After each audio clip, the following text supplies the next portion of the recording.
le plaisir est pour nous, mesdames et messieurs. Bienvenue à ce nouveau numéro du Salon d'analyse du Congolais. Patrick Kassong chez vous avec ses invités. Et c'est mon avis sur la commune analyse sous. C'est vrai que ça a fait un laps de temps. Hein, et surtout que Bocho Landabiso na Salon d'analyse du Congolais. Mais la rubrique Nango Tobengi, l'autorité s'exprime. Aujourd'hui, Toza na Salon d'analyse du Congolais ordinaire, officiel au Binoboyebi. Et nous sommes venus devant vous avec deux invités, Poto Lobelela, Likamoko ya Motuya, Lisolo Toko Lobelela, Izali, il y a réaménagement, il y a une route d'intérêt commercial et d'intérêt public, Oyo, Izali tronçon, Kobanda, bien entendu Mpete, Kino Nankamba, Babengi Nzelawana na Kombonini, banani balingi ko réhabiliter nzela oyo pona nini balingi ko réhabiliter yango pe ko salema na tango nini. Voilà la raison et poussé biso to yamba deux invités lelo pour en parler. Ya liboso izali monsieur Alain Loutete Oto Mesani Kobenga président Alain ye azali président ya association na biso Tobengi Tingolo tokoluka tokotape na mozindo toyeba de quelle association s'agit-il. Et nangabo mosusu tozali koyamba monsieur Cédric Bobé ou azali maître avocat ye aye ko représenter partenaire ya misala katikati na maxolo oyo Oyezali Église Kimbangiste. Tozali déjà na monsieur Alain Loutete, président Alain Tozanaye, puis maître Cédric Tozo Zelaye à rejoindre Bisso. Yo nangai to fungola mato, ipe to fungola miso, parce que ce message, cette information d'intérêt général nous concerne. Patrick Kassong ne travaille pas seul, Azali Elongo na Richard Mapoul, pena équipe Nyoso, Obuyebi, et travaille à Kanangai, et dans la RTSMB, na Vuvukieto, et de partout, na ba média à province, Mobimba, parce que Salon d'analyse du Congolais, et un magazine provincial, où Yubé Taramasolo, à politique, tout azimut, et devise Nabiso Ezali, Toko Tika la Kolobele la Likamute, Soki situation échangée. Président Alain Mbotenayo, nalingi d'entrée de jeu, est-ce que santé nayo pe ya Tingolo et Zamala? Merci Patrick Kassong, je vous salue d'ailleurs. Merci na saluer pe ba téléspectateurs nyonso bazolanda biso. Merci de m'avoir invité aujourd'hui pour na tolobela sujet oyo ezali na importance makasi. Importance makasi pourquoi? Parce que il s'agit à territoire ya Mbanzangongo. Il s'agit à territoire en Mbanzangongo, il s'agit à, s'il faut parler de des secteurs. Nzela oyo na introduction na yo lobeli ezako kanga deux secteurs. Ezozwa secteur ya Ntimanti et puis secteur ya Boko. Alors, ezanzela oyo ekobanda Nkamba. Ti ekobima Nantsonankulo à pembeni. Mpete Ntsonankulo donc. Nanzela morte, ceux qui connaissent, Nzela morte ekobimela wana. Mais pourquoi Nzela o elinge salema? Tokoko mawana. Problème nanga ya liboso ezalaki to mesani kobenga yo président ala na benga ka yo président ala lokola Mbanzango mpe mesana. Tolmi toyeba ki prezo ango ya yo ezalaka nini ya président marché ezaka président ya bana Mbanzangungu en fait toyebite parce que toyebeli on a ba casquette ebele Alain azali analyste politique makasi Alain azali moko ya ba proche ya honorable Kiakwama Gilbert respect kulutu bisiko zali mais président Alain pourquoi Tingolo ezanini expliquez biso. Merci beaucoup Ndeko Patrick Kassong. Bon, président Alain, Ndengolo Bio Benganga président, c'est vrai. Batebele pe Babenganga président, mais mingi ba éviter président Alain Azalaka effectivement nani. Premièrement, je vais vous dire, Nabino Batubozo Landabiso, que Oyo Bobengaka président Alain Loutete, Nazali d'abord président, il y a réseau de jeunes leaders Congo. Réseau de jeunes leaders Congo ezali cadre moko ya réflexion il y a des jeunes, il y a Congo Central Mobimba, où bah réfléchissent en politique, premièrement, et puis où bazali ba leader d'opinion dans chaque coin respectif, et si ka bazali. Premièrement et deuxièmement, nazali président Yantingolo, territoire ya Mbanzangungu. Ntingolo ezali nini? Ntingolo ezali une association de 3 secteurs. Nga naza Mosingombe, Besingombe, Andeya, ya Mbanzangungu eza na 7 secteurs.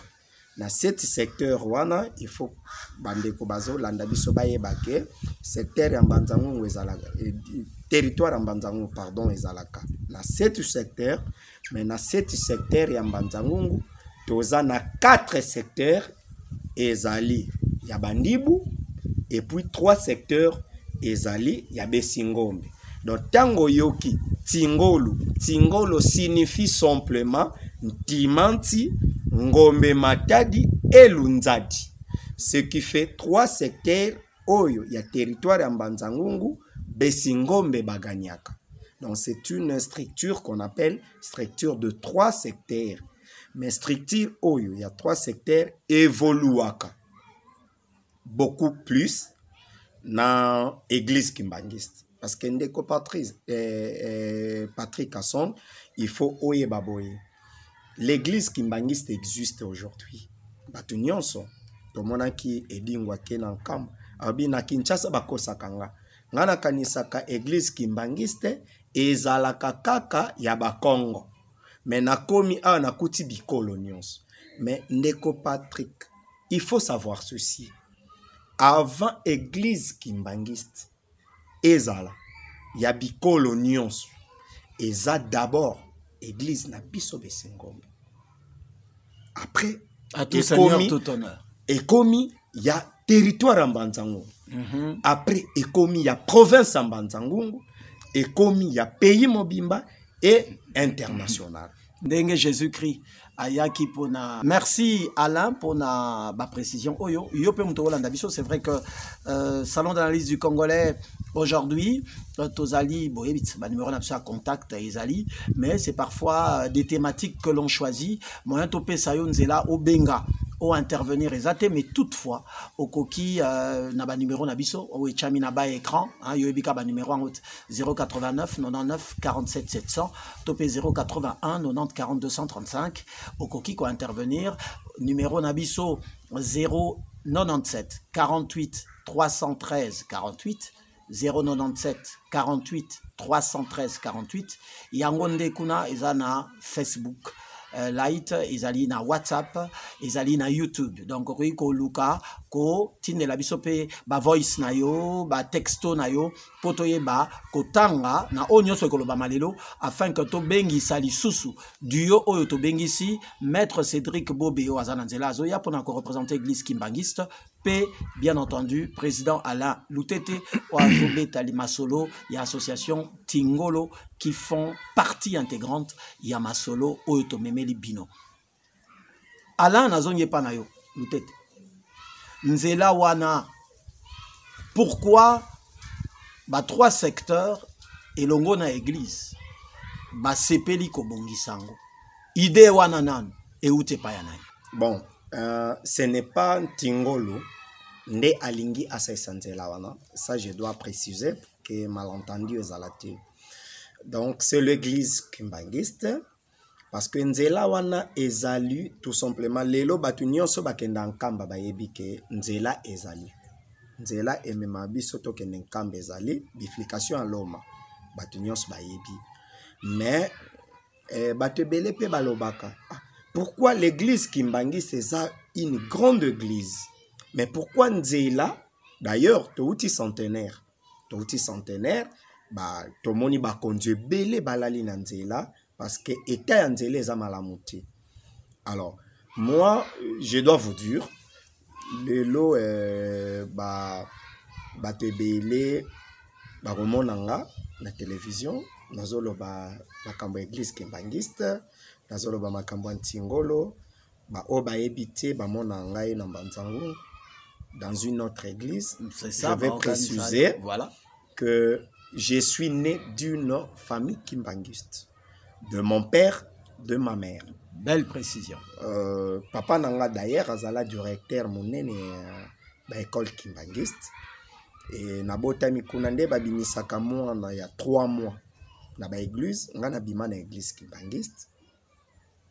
Na kolikuna na banda na scoutisme l'église kimbanguiste na paroisse ya Delvaux avec à l'époque ba o ba yebi ba kimbanguiste bazolandango ba yebi à l'époque il y a chef Doris na longwe scout na keyi na chorale Jeteki na yemba na Jeteki à l'époque il y a dirigeant Louvumu na Delvaux toujours na longwe na Jeteki na kenafliki la bêta flûte, donc je suis un grand flûtiste. Comprendre que vous avez Mutabanzela. Voilà, Yanzela, Wana, Yalingomba. Donc je connais bien l'église. La bêta flûte, à l'époque, il y a dirigeant le tous, na Delvaux toujours. Wana, na mono comme bêta la dirigeant no kalamabanga toke. Voilà, non, eza mabanga te, je suis en train de préciser bakimbangi so ba Olandanga parce que aujourd'hui ezali tu n'es pas étranger par rapport à ma solo. Ezali kambumoko eza na lien direct avec l'église. C'est bon. De na lingaki bandeko bazolanda biso bazala na précision wana. Donc initiative eza ya église kimbangiste. L'initiative eza ya église kimbangiste.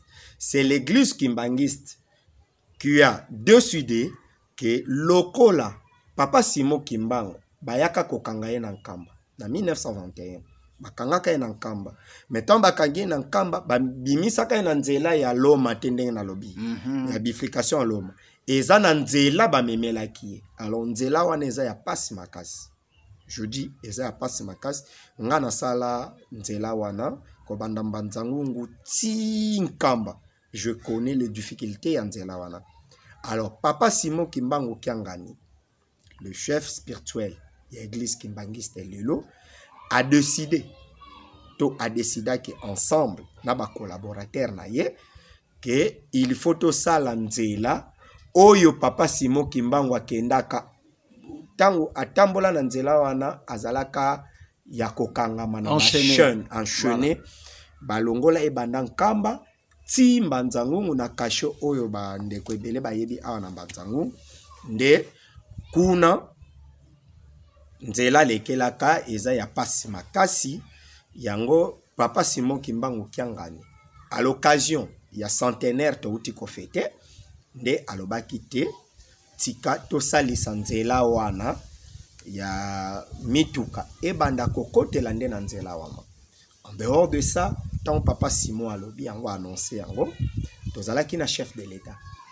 Ayaki pe ko honorer église kimbangiste, oyezo sa la fierté na biso ba Congo, ba ne Congo, sa la fierté ya territoire en Banzango et surtout territoire na et secteur na ngai Antumanti, sa la fierté makasi chef de l'État yaki ba konzi ndenge na ndenge. Bayaki le gouverneur ya Congo central ba ministre président ya assemblée nationale, président ya sénat, ba sénateur, ba député, ba ministre, ba généraux, ba konzi ndenge na ndenge bazalaki. Yango esalaki honneur. Mais honneur wana esalaki pe emema chef de l'État aya kobakisa ete soki église lokola tozolinga to sala cœur battu parce que vous savez l'église kimbangiste eza société te.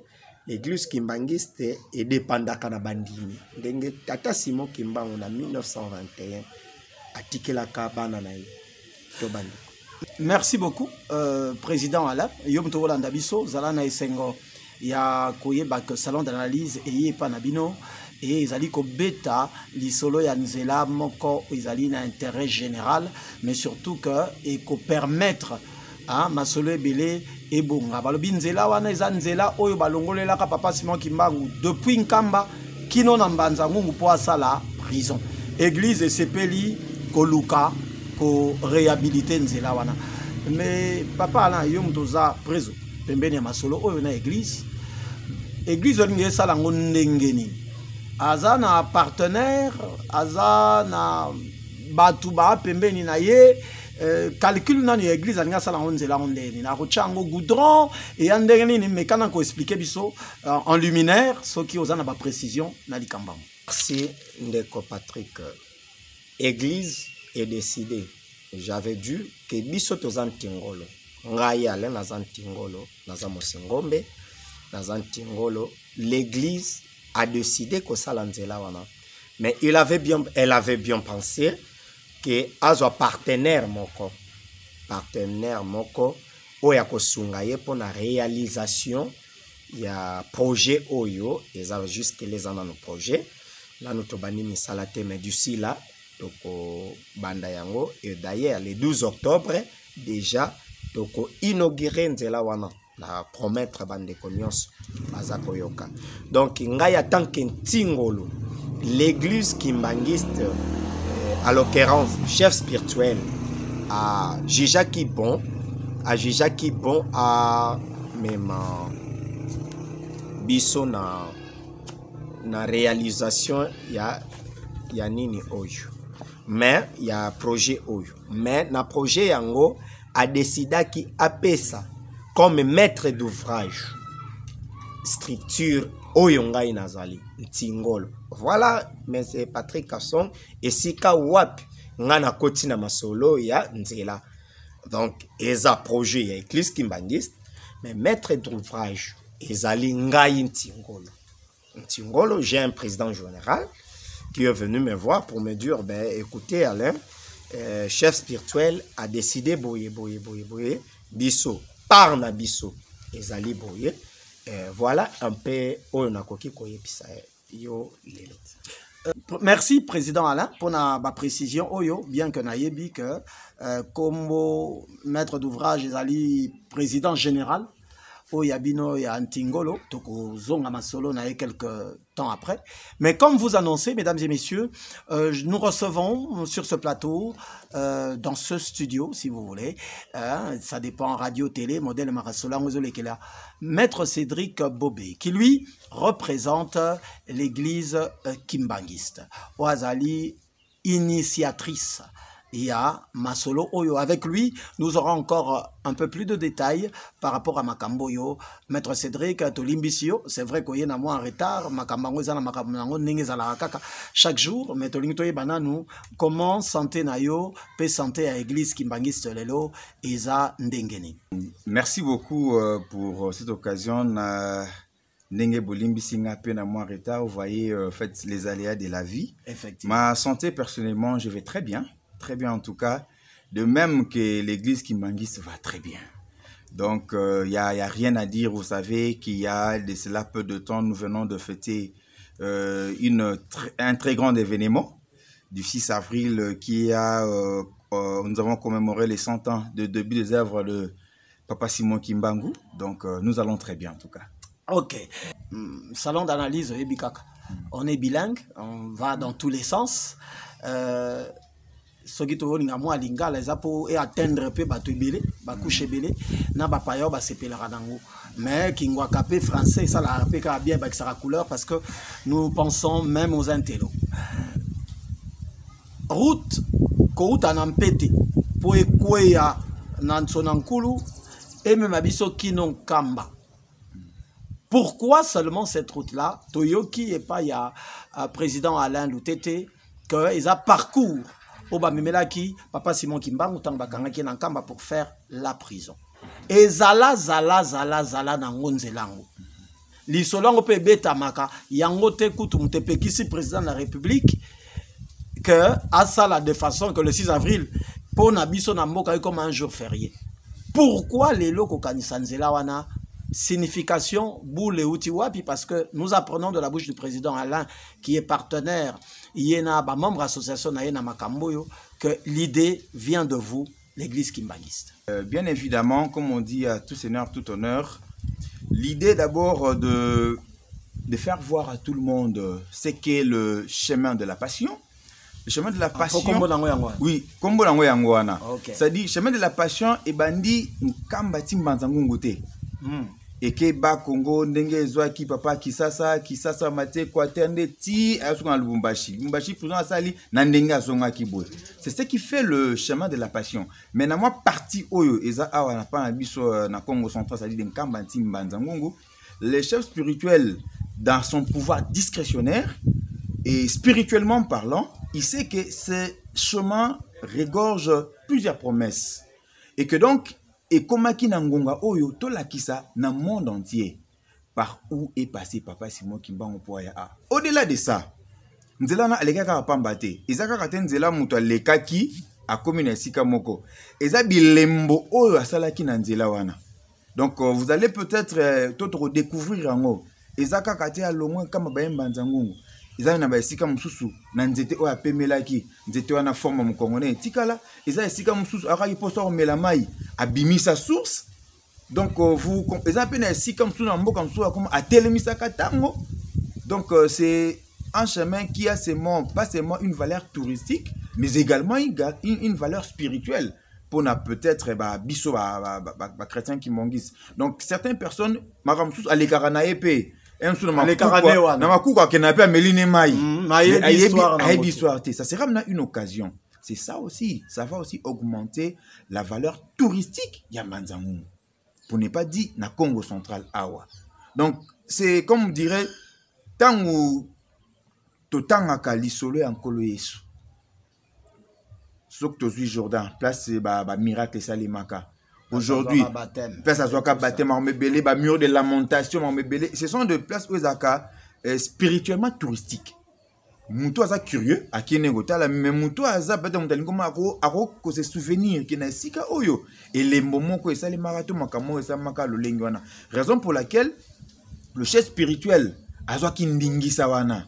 Mais comme Yemoka le barake, Toto saka l'État, il fallait que Sengana nous permission à l'État.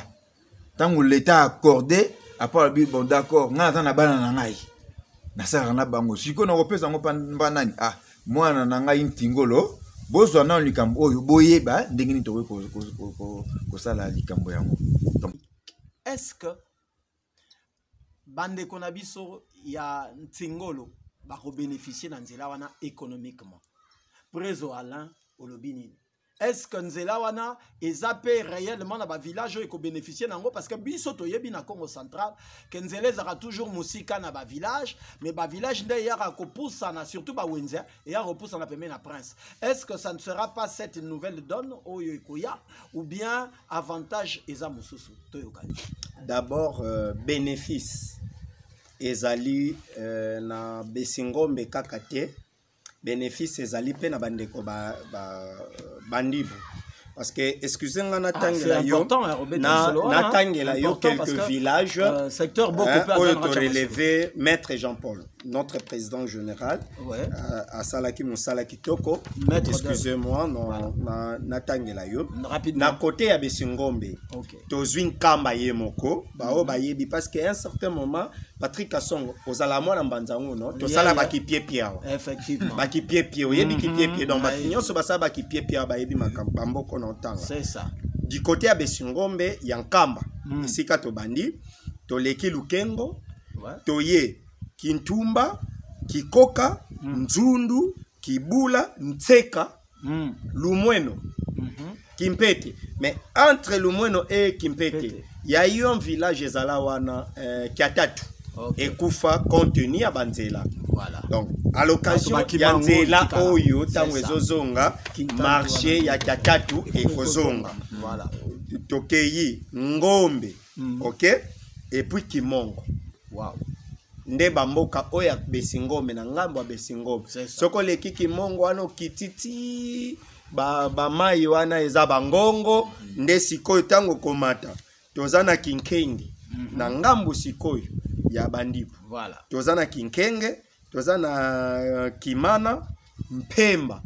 Nde Mpemba esika na lobi déviation ezali wana nde esika ngomba ya Bukuta Lundungu ezali kobima Mpemba. Mpemba boko. Boko mission awa donc pene Mbanzangu déjà Kinyanga, Vunda, Kimbenza, Nkanka awa Tsafu, Bangu, Sintu. Voilà. Et puis toye kozwa mboka oyo Mpete awa pembeni ya Efata awa pona tobima morgue to zonga na nzela ya Tsonankulu.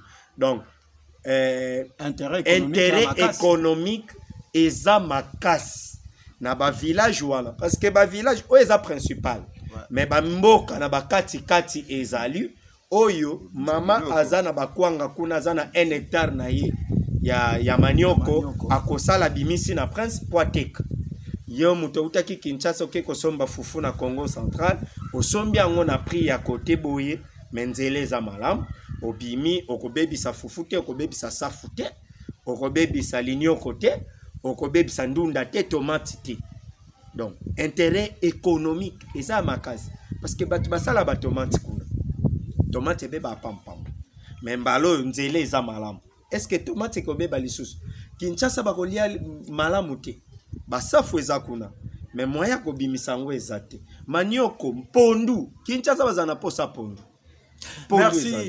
Merci beaucoup Alain Loutete, merci beaucoup Cédric Bobé. C'est vrai que Biloko Akitoko, salon d'analyse et Memarakaka, Tandeka Moutebomaka. Oisa, premier numéro, pour Namaramutali à la route de la passion.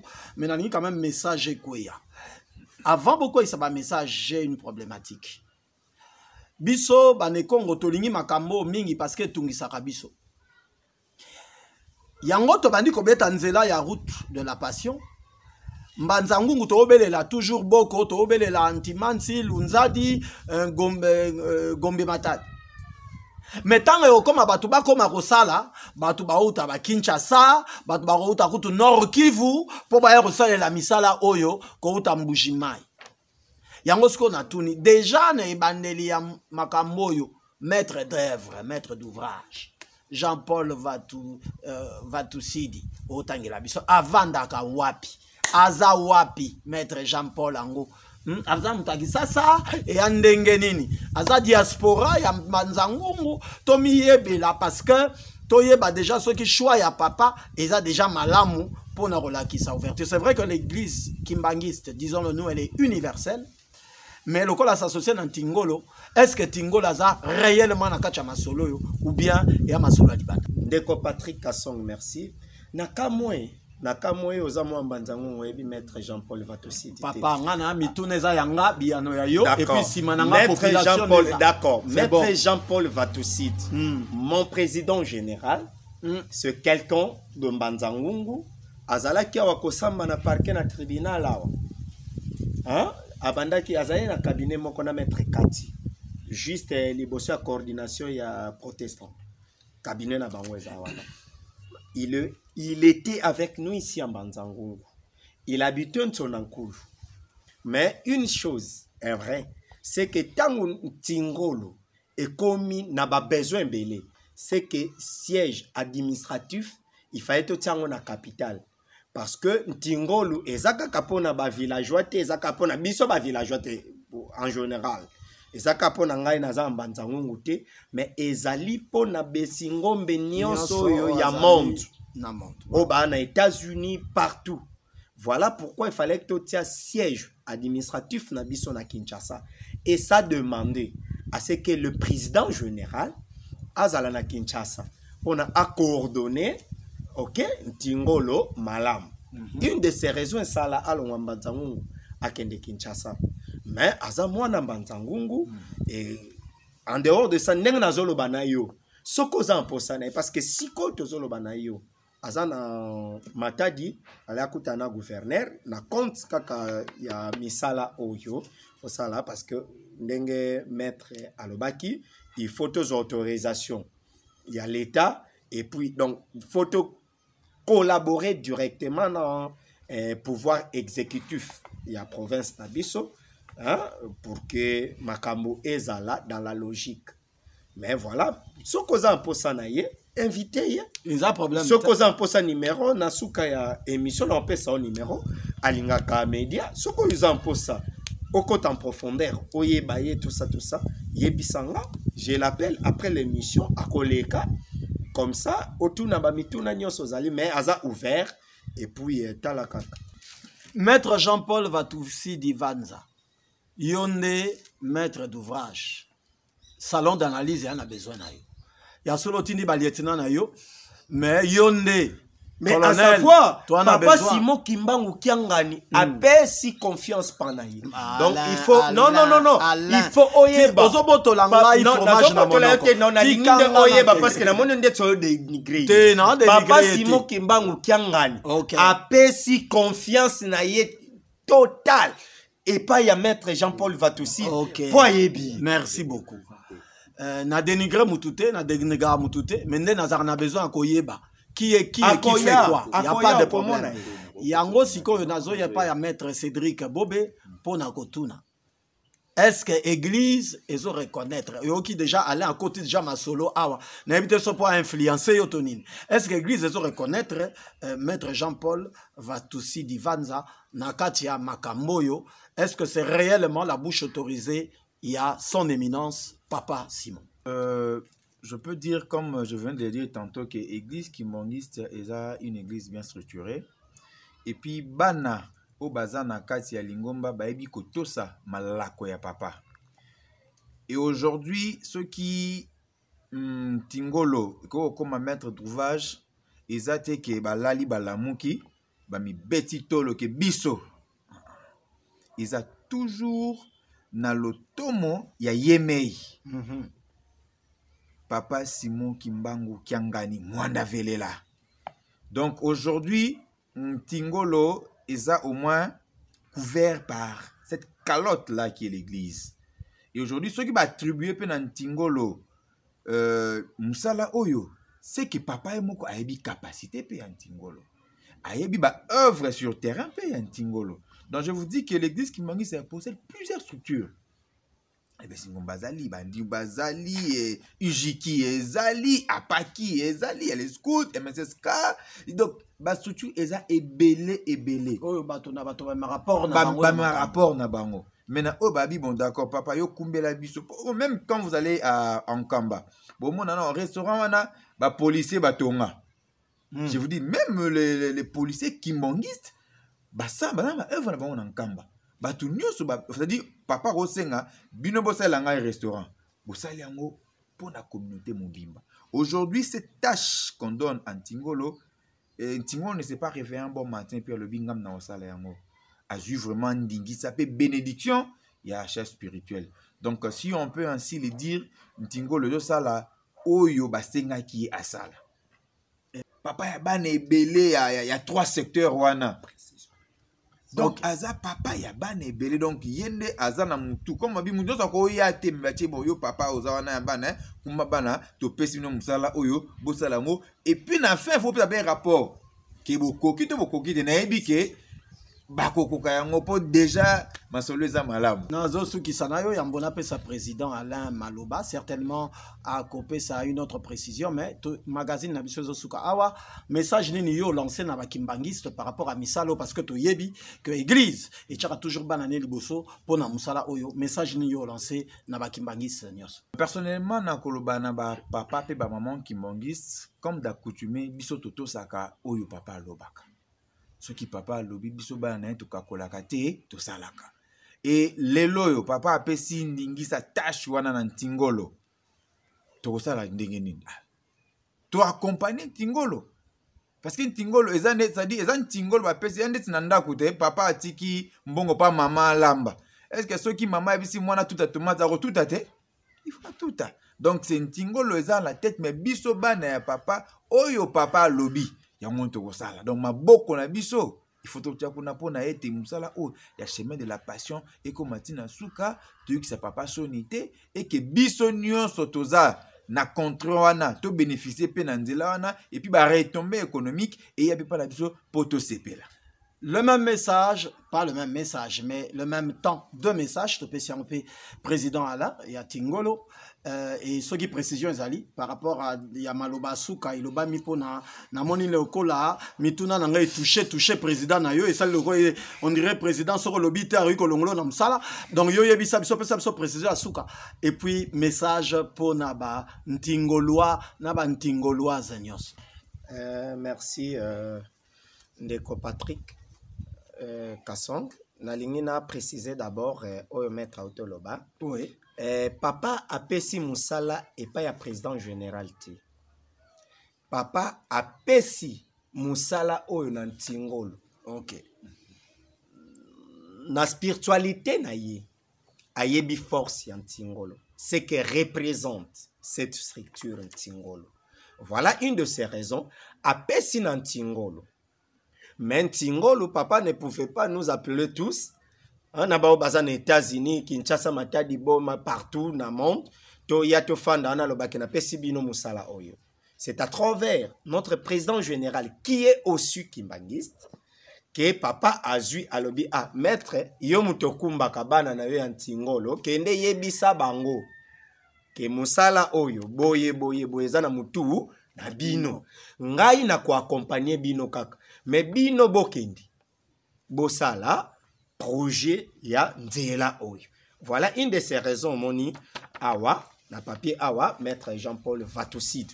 Voilà. Première précision ya wana. Message. Et pour conclure, nalina lobana d'abord na bandeko ya ntingolo ya territoire ya Mbanzangungu parce que mingi bayaka ko rejoindre bisote. Na ipsa bino boye. Votre structure est là. Votre structure est là. Venez. Boya ko rejoindre biso. Ngai bozo ka président naza président intérimaire. Tozo zelande bino. Ba oyo bazana ba capacité ko lekanga. Tangu bokoya. Toko organiser structure na biso malam. Mais en attendant toza na devoir ya makasi ezali nzela oyo. Mutu nyonso ata loboko na libenga. Tosunga papa Simon Kimbangu. Bamingi bolingaka papa Simon Kimbangu ya liputa. Bamingi papa Diangenda, bamingi papa Kisolokele, bamingi papa Dialungana, bamingi SKK. Tendance nyonso confondue. Boya to sangana. To réaliser œuvre oyo. Ezali pone intérêt na biso nyonso. Nasuki wana. Merci beaucoup. Salon d'analyse Ponalelo et Sukiawa. Tosengi vraiment merci surtout na partenaire Nabiso Andimi qui a accompagné Biso. Là, je cite le nom de Miguel Nera, hein, balobi gérant malam cadre bomoni toza na Nera Flat Hotel ne bengango kaka nengo yebi mais Nera nda pesi biso bisika malam en tout cas ba follow lebele. Merci surtout na équipe oyo et accompagné ngai Richard Mapoul Azali, Ange Lumpovic Azali et bien entendu hein, bah follow lebele na Roger confrère Nabiso Aouti Kimpese na Radio Bangu nyonso wana po yepe azwa masolo yo amema na ngambo kuna RTSMB, vous Kieto, tous les partenaires des médias, Excellence TV, Bakalate, hein, Borolandango, na YouTube, et puis bien entendu MC Pro, hein, Izali, Wana, Bisika, Obongo, na salon d'analyse du Congolais Koleka. Question Nabino.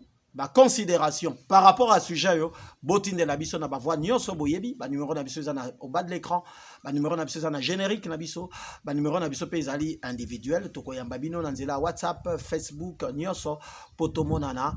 Prochain numéro pour le chemin de la passion Toro Bengisa, le président général, maître Jean-Paul Vatoucide Divanza yende toko paso la paix. Mais bien entendu, Église Kimbangiste peut qu'on a la représenter pour Namasolo Oyo. Merci, Bogolandango, Nabatanyo Sobolingi. Bonne suite de programme et bien entendu, je vous fixe rendez-vous au prochain numéro.